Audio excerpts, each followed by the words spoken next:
कहते हैं भय बिन प्रीत न होई है गोपाला। अचानक से भारत को क्यों कहा जा रहा है कि भारत अब इजराइल बन गया है और इजराइल की तरह एक्शन शुरू कर दिए हैं भारत ने। जानेंगे क्या है मामला। तो वहीं दूसरी तरफ सुपर राफेल बना रहा है फ्रांस। क्या F-35 का भी काल बनेगा सुपर राफेल और भारत के लिए कैसे है फायदेमंद। जानेंगे जियोपॉलिटिक्स में क्या कुछ चल रहा है। आइए जानते हैं इन खबरों को विस्तार से। फाइटर जेट के मार्केट में जिस तरीके से राफेल का नाम उछला है, अभी राफेल के सामने एक बहुत बड़ी चुनौती है और वो चुनौती है F-35 की। F-35 किसका है ये सभी को पता है। अमेरिका के टॉप के फाइटर जेट में F-35 आता है। F-35 को टक्कर देना है तो कुछ ऐसा बनाना होगा जो एकदम अलग हो और फ्रांस इस बार एकदम अलग करने के लिए उतर आया है। फ्रांसीसी विमान निर्माता कंपनी है डसॉल्ट एविएशन।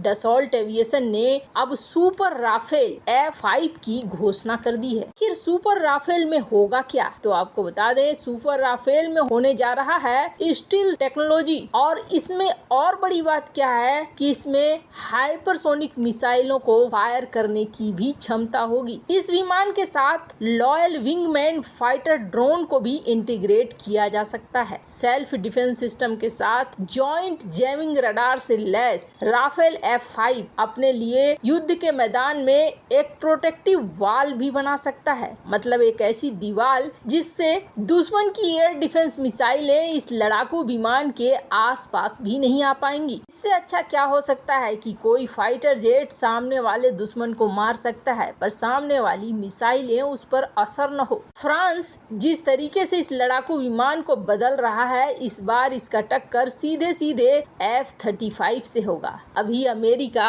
अपने F-35 को दुनिया के कई देशों को बेच रहा है। इसके अलावा किसी भी देश के पास मार्केटिंग के लिए F-35 जैसा लड़ाकू विमान नहीं है। फ्रांसीसी डिफेंस वेबसाइट है मेटा डिफेंस और इसके अनुसार सुपर राफेल, जिसे राफेल F-5 भी नाम दिया गया है, ये कई सिस्टमों से मिलकर बना होगा। इसे कहा जा रहा है एक पूरा का पूरा एयर कॉम्बैट सिस्टम। एक साधारण फाइटर जेट नहीं बल्कि कई तरह की खूबियां इसमें लैस होगी। वैसे तो फ्रांस लंबे समय से यूरोप के next generation fighter jet programme का सदस्य रहा है, लेकिन बाद में इस प्रोग्राम में फंडिंग को लेकर यूरोप आपस में ही लड़ने लगे, जिसके बाद फ्रांस ने खुद के विमान बनाने पर ज्यादा फोकस किया। फ्रांसीसी सेना को उम्मीद है कि जल्द ही अमेरिकी F-35 से भी बेहतर लड़ाकू विमान उनके पास होगा। वैसे तो आपको बता दें इस वक्त फ्रांसीसी air and space force F-3R variant को ऑपरेट करती है, जिसमें लंबी दूरी मार करने वाली मिटियोर मिसाइलें लगी हुई है। पर राफेल F-5 को कहा जा रहा है कि ये नई फ्रैंको ब्रिटिश मिसाइलें, फ्यूचर क्रूज मिसाइलें, फ्यूचर एंटीशिप मिसाइलें, इन सभी को दाग सकेगी और न सिर्फ इतना,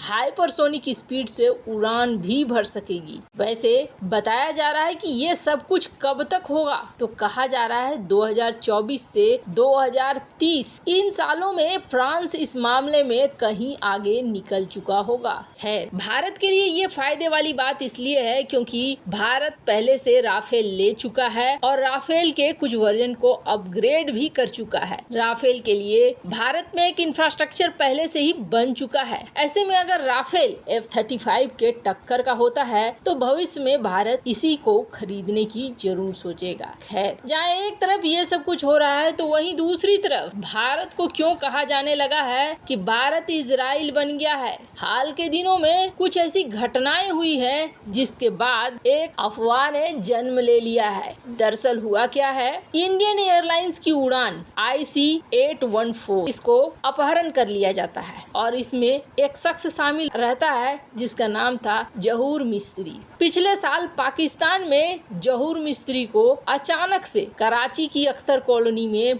बाइक सवार 2 हमलावर आते हैं और मार कर चले जाते हैं। पाकिस्तानी टीवी बताती है कि कराची के एक व्यापारी की हत्या हो गई है, लेकिन ये व्यापारी इतना ज्यादा मशहूर था कि इसके अंतिम संस्कार में मसूद अजहर के साथ साथ आतंकी संगठन जैसे मोहम्मद के बड़े नेता मिस्त्री के अंतिम संस्कार में शामिल होते हैं। मसूद अजहर भारत सरकार द्वारा रिहा किए गए 3 आतंकवादियों में से एक है। जब 1999 में IC-814 का अपहरण किया गया, जहूर हरकतुल मुजाहिदीन का संचालक था। फिर एक घटना होती है, हिजबुल मुजाहिदीन के आतंकवादी बशीर अहमद पीर को भी इसी साल फरवरी में उड़ा दिया जाता है। 20 फरवरी को रावलपिंडी में एक दुकान के बाहर अचानक से बंदूकधारी आते हैं और इसे ऊपर पहुंचा देते हैं। ये कौन था? ये बहुत बड़ी भूमिका निभाता था। जम्मू कश्मीर में जो घुसपैठ करते थे आतंकवादी, उन्हें रसद भेजने में ये आदमी बहुत ज्यादा फेमस था। इसी साल मई महीने में भारत का एक और वांटेड आतंकवादी परमजीत सिंह पंजवार, पाकिस्तान में इसे भी गोली खिलाई जाती है। मार्च 2011 में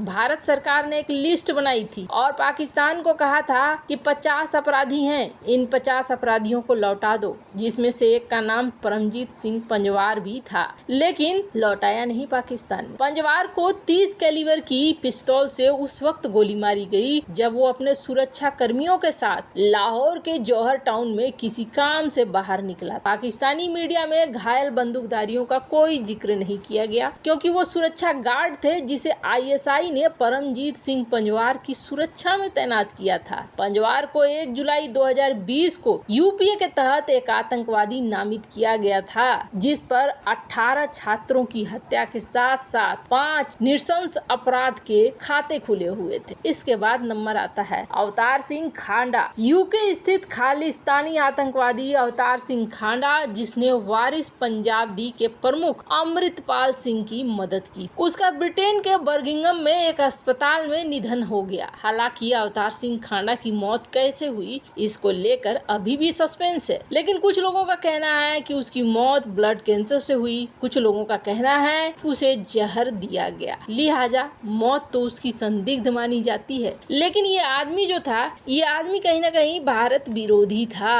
और अब एक और, कनाडा के गुरु नानक सिख गुरुद्वारा साहिब का प्रमुख, खालिस्तान टाइगर फोर्स का प्रमुख हरदीप सिंह निज्जर, इसे 2 अज्ञात युवकों ने गोली खिला दी। 46 साल का निज्जर, जिसके ऊपर आरोप है कि खालिस्तान टाइगर फोर्स के सदस्यों को ऑपरेट करता है, नेटवर्किंग संभालता था, ट्रेनिंग देता था। कनाडा में इसे ऊपर पहुंचा दिया गया। ये प्रतिबंधित संगठन सिख फॉर जस्टिस से भी जुड़ा हुआ था। अब कौन ये सब कुछ कर रहा है, कहना तो बड़ा मुश्किल है, लेकिन हाँ, ये जरूर कहा जा रहा है कि कहीं भारत इजराइल तो नहीं बन गया है और अपने दुश्मनों को हर जगह कहीं ठोकना तो शुरू नहीं कर रहा है। खैर, अगर भारत इजराइल बन जाए तो ये अच्छी बात है या नहीं, कमेंट कर अपनी राय जरूर बताएं। जल्द मिलते हैं अगले वीडियो में नई खबर के साथ।